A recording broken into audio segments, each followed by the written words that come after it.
right? We are day 2 of the CrossFit Games and I'm just about to arrive at the stadium, and let's just talk through the fact that financial freedom is both time and money, isn't it, in property. So and there are some provisos here. I don't personally, another CrossFitter. There are many CrossFitters, most of them are shortish and thickish, as they say in America, muscle bound and walking around. I'm like, my tribe. Nice to meet you all. Anyway, listen, I don't think that property is like this perfectly smooth thing that's completely frictionless. It just isn't. Property has many comedy aspects, but if you have a good quality team on the ground, whether it's a letting agent or for me, I've got an internal team, property can then be done from wherever the world. So let's just talk about the stuff that in the last couple of days, me being in America, I've been able to do, or my team's been able to do. Yesterday was rent day. So from America, I just sorted out late payments. I looked at who'd paid. I always do that bit. The team do almost all the other bits, but I always do late payment. I looked at who'd paid. I sent the people who hadn't paid a templated text, so I didn't even need to think about what to write. It was already done. And then I asked my team, because I put the folks into the spreadsheet, and then my team just phoned them up. Half of them paid straight away. And then I did that again this morning for the little naughty other half who obviously ignored the phone calls and ignored the texts. They'll all pay within 3 or 4 days. Then yesterday my handyman called me up and we just talked through the inspections. He's only got 8 to do left for this quarter, which isn't bad at all actually. He's really working his way through who passed, who failed. And what we do about the people that fail. We have a £50 failure fee, not because we want the money, but because we want them to learn to tidy up and clean the oven and all that malarkey. I talked through the process of a house that we've built. We've got the building regs, we're just about to put it on the market, and he's doing the final finishing touches. I had an update from our marketing person, which and I've uploaded YouTube videos for you guys while I'm on holiday. Now I'm doing I love my work, right? So I'm doing an hour or 2 a day. That's it. Everything is remote, but it does, to be fair, depend a little bit on the team on the ground.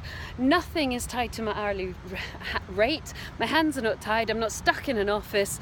I'm literally wherever I want to be in the world, and wherever I want to be today is the CrossFit Games.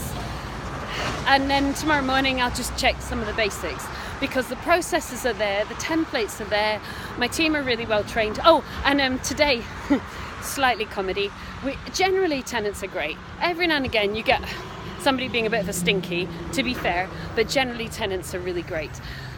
But today we had a bit of a stinky. One of our tenants who's always been a bit we just discovered that they've gone on holiday and they've left a massive big dog in the house. Now it's their dog. Obviously we've got welfare concerns about the dog. We also had the guy go out to do the gas safety certificate a week before it's needed, and of course he couldn't get access because the dog was going mental. So my colleague called the RSPCA, took advice, then he thought, well, I get on well with everybody, I'll call the tenant. The tenant, I'm not laughing because it's dreadful, the tenant then threatened to kill him.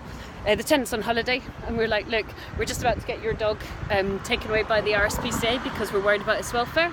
So do you think you can make arrangements? Because obviously it'll be better for you if you make arrangements. The tenant threatened to kill him, so now he's calling the police as well, just to put in a police report. And Josh and I had that kind of conversation over text.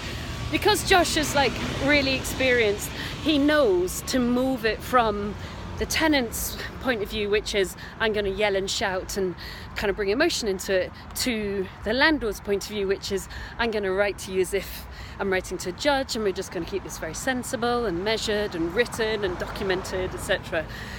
So I couldn't do this without a team on the ground. That is undeniable, but I can do it from anywhere in the world. And yesterday was payday for me, it's rent. And I was in America. I was not slaving in some office, getting frustrated at losing my lifeblood in an office. I was in America. So property is so not tied to your hourly rate. Oh look, here's the battleground for the CrossFit Games. I was here yesterday watching Sam Briggs and some of the other folks going crazy on this marine obstacle course. Right, off to the CrossFit Games.